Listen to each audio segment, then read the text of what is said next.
Today, we are breaking down the best and worst performances from the conference championship week of college football. Let's get right into this, starting out with our superstars of the week. Ben Roberts, another Texas Tech linebacker. I love me some Jacob Rodriguez, but Ben Roberts stole the show this past week. Texas Tech has an elite defense. It was one of the things that I ended up saying was my dark horse for the Natty this year. Definitely was the team that I was saying could push for the Big 12, and they definitely have done so and kicked some ass while doing it. But this past week, Ben Roberts had a 92 defensive grade. He had a defensive stop, targeted 3 times, allowing only 1 reception for 21 yards, but had a pair of interceptions and a pass breakup as well.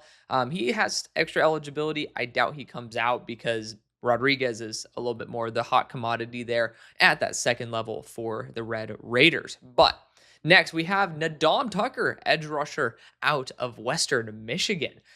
His stats continue fluctuating. So PFF, please, I don't understand why it's very difficult for you guys. I mean, I checked the day after, and then the day after that. They continued alternating how many pressures he's gotten, but it's only gone up. So this past week, he had a 92 defensive grade as well, with now 12 pressures and a defensive stop. Obviously that is very, very, very commendable. Not very easy to get over 10 pressures in a game. And he's just continued to go up and up in terms of them. So we'll see what happens there. But a really intriguing option. Last year of eligibility definitely caught our eyes when in the biggest moment, he ends up making some of the biggest plays. Next, we have Eli Blakey, defensive back out of Miami, Ohio. This is the first time we've ever seen a Miami, Ohio player on this list, but he ended up having a 79 defensive grade, 3 pressures, 7 defensive stops, a forced fumble, and he did allow 1 target, 1 reception for 10 yards. A great performance nonetheless. Let's talk about Dalen Everett, cornerback out of Georgia, next in our superstars. He's been somebody who's been on the best and the worst side of this list, and it's good to see him have a really solid week. I don't really know where he's going to end up landing in the draft realm, but he has 70 defensive grade. He had a defensive pressure. He was targeted 3 times, allowing 0 receptions with an interception and a pass breakup. He could end up going in the top 150, the top 100, but I do think some of the fluctuations throughout the year could end up netting him to be someone who slips a little bit more than expected. But one of my favorite players in the entire draft also had a fantastic week. Wesley Williams, edge rusher out of Duke. I think his bad plays are absolutely atrocious. Like, it's just not good. It is embarrassingly bad.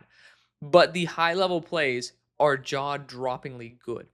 So it's somebody that you definitely need to keep an eye out on.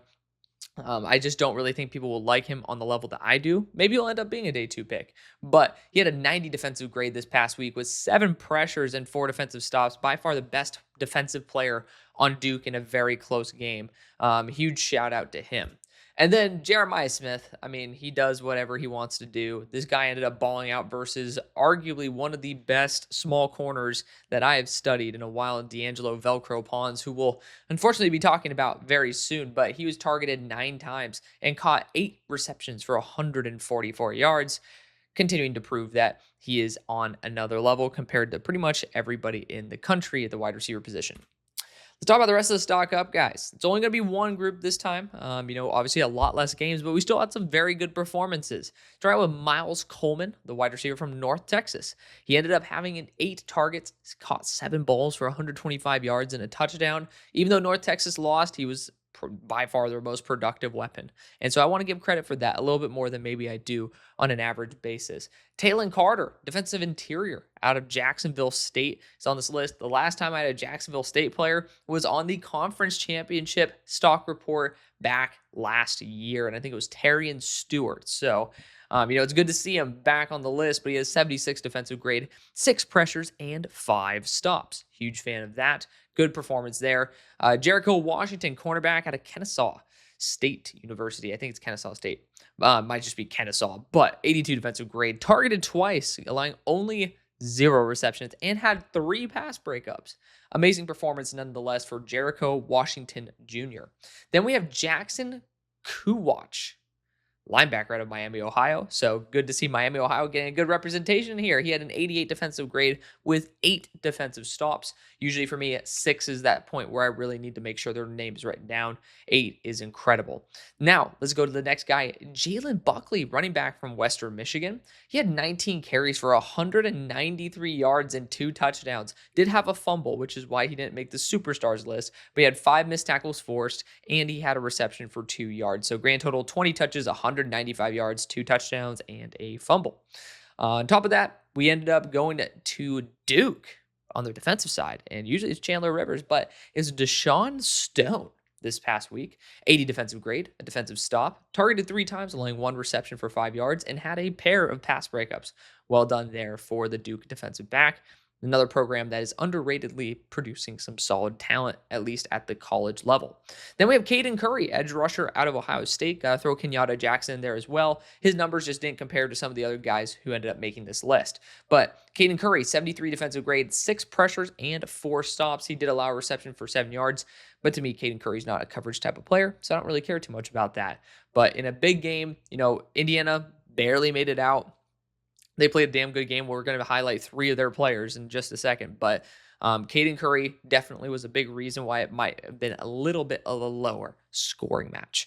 But Elijah Hardy, the linebacker out of Indiana, is our next star of the week. He ended up having an 86 defensive grade, pressured them twice, and ended up having 6 defensive stops. I can't speak English, apparently. So 2 pressures, 6 stops, targeted 4 times, allowing 3 receptions for only 9 yards, and had a pass breakup. So pass rush, run defense, as well as in coverage. The trifecta there. Great performance there for Elijah Hardy. Then we have Fernando Mendoza.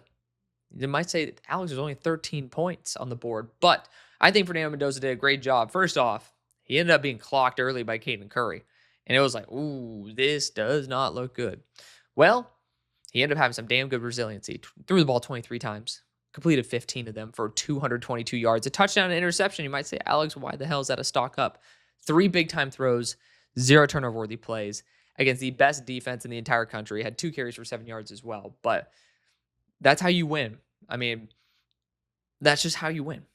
And he's a winner. So great performance there by Fernando Mendoza. He will be moving up to quarterback 1 based on who we'll be talking about slipping in a minute. But then we also have Charlie Becker. He was another big part of Indiana's success.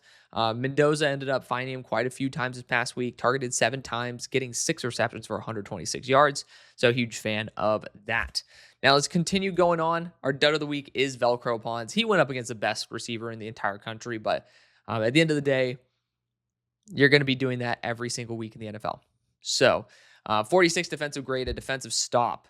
Ended up being targeted 9 times, allowing 7 receptions for 116 yards. Velcro, again, going up against the best player, arguably in the country. At the same time, you still do have to put up a much better fight. And he still did a good enough job, but it just will make a lot of teams really doubt his capabilities on the boundary. And I really believe that he could have been the very big exception on the boundary in the NFL. Still can, but it definitely was a little bit more eye-opening. And, and maybe there's going to just have to be the ability to kick out in certain sets where maybe you don't worry about the matchup as much. But let's go into the last duds of the week. I ended up having Isaiah Glasker, linebacker out of BYU, is our first guy. He, I believe, was the lowest grade defender on his team, 43 defensive grade, had 2 pressures, 3 defensive stops. But in coverage, wasn't so pretty. 4 targets, 4 receptions, 49 yards. These are all the players, by the way, all 11 of these guys combined that ended up having a negative grade. So not all of them deserve to be on a video, but I thought I had 11 guys. Might as well talk about all 11. Keanu Tanuvasa as well. He's been absolutely ass this year. Just going to call it out as it is. I know there was an ESPN analyst that had him in his top 5 in the entire country starting out the year. So when he ends up posting a 59 defensive grade with 0 production, I believe on 40 reps, probably going to be a little bit of a disappointment there. Then you got Barrett Bachmeier. I know he's young. It's going to be plenty of time for him to bounce back, but this is the second time facing Texas Tech. Ends up having 27 throws, 16 completions for 111 yards, 0 touchdowns, 2 interceptions. That alone's not good, but 0 big-time throws and 3 turnover-worthy plays is even worse. 8 carries, 23 yards, and 2 fumbles. So Yeah, just altogether a really, really bad performance for Bear Bachmeier. But again, there's just guys who have a little bit more stock implications than Bear, who ended up having a really solid first year. Then you have Caleb Douglas, wide receiver at Texas Tech. I love Caleb Douglas, all my heart. He was targeted 6 times though this week. Only got 1 reception for 23 yards and had a drop. He's had some big drop issues this year, and I am a little bit pissed off about it. I'm just gonna be real. So hopefully he ends up fixing that. But it is a huge ding, in my opinion. Next, we have, we got the Georgia-Alabama game. Pretty much, we're just going to talk about it. CJ Allen, he ended up having a solid game in the areas where he's strong and a weak game in the areas where he's kind of weak. To me, CJ Allen, he ended up having a 52 defensive grade, a pressure, 3 defensive stops, targeted 7 times, allowing 5 receptions for 60 yards and a touchdown. So coverage-wise, not good. I have CJ graded as kind of like a fringe day 2, day 3 player. It's not a negative thing. It's just very difficult for linebackers to translate, especially when you can't really perform at all levels of the field. And I think there's just better players for that. I think if you have someone who's a bit more of a coverage specialist, you can kind of have a lightning and thunder approach, and that could work. But if you're talking about a 3-down, fully complete linebacker, I think CJ Allen has proven time and time again to not necessarily fit that build. But Ty Simpson, got to talk about him. He ended up having 39 throws, 19 completions, 212 yards, a touchdown, and interception, 1 big-time throw, 2 turnover-worthy plays, 4 carries for -6 yards.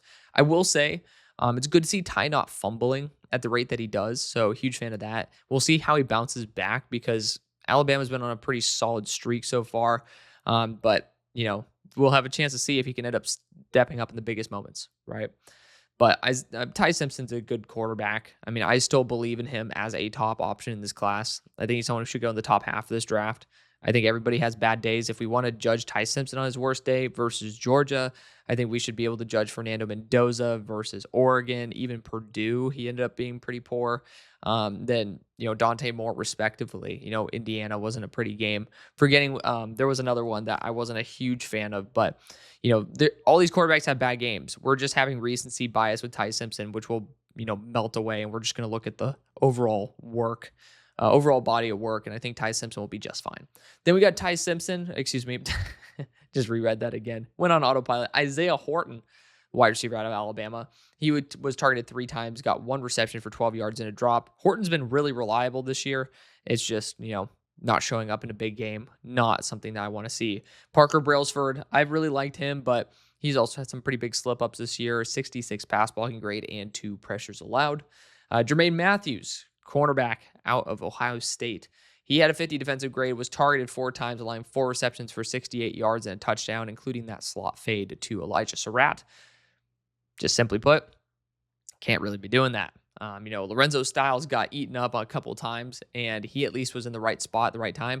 Jermaine Matthews definitely was a bit out of position. So it's like kind of losing in a way that you don't want to see. And then Mikhail Kamara, edge rusher out of Indiana. He's been so good all season long. Ended up having a 44 defensive grade, a pressure, was targeted 3 times, allowing 3 receptions for 19 yards. But again, I don't really care about that part. It's more so the lack of production, being pretty low on his team. And if I'm not mistaken, I think he hurt himself while celebrating at the end of the game.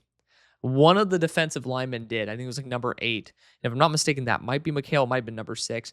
Trying to remember if I think it was CJ West's number. But yeah, I think Mikhail might have hurt himself, which is going to be kind of crazy. So we got to keep an eye out for that. But that's going to be the video. Thank you so much for watching. We're going to try to record a mock draft tonight as well. Drop it for you guys tomorrow morning. And then we can end up having fun for the rest of the day there. But thank you guys again for showing the love you always do. I'll see you later. Peace.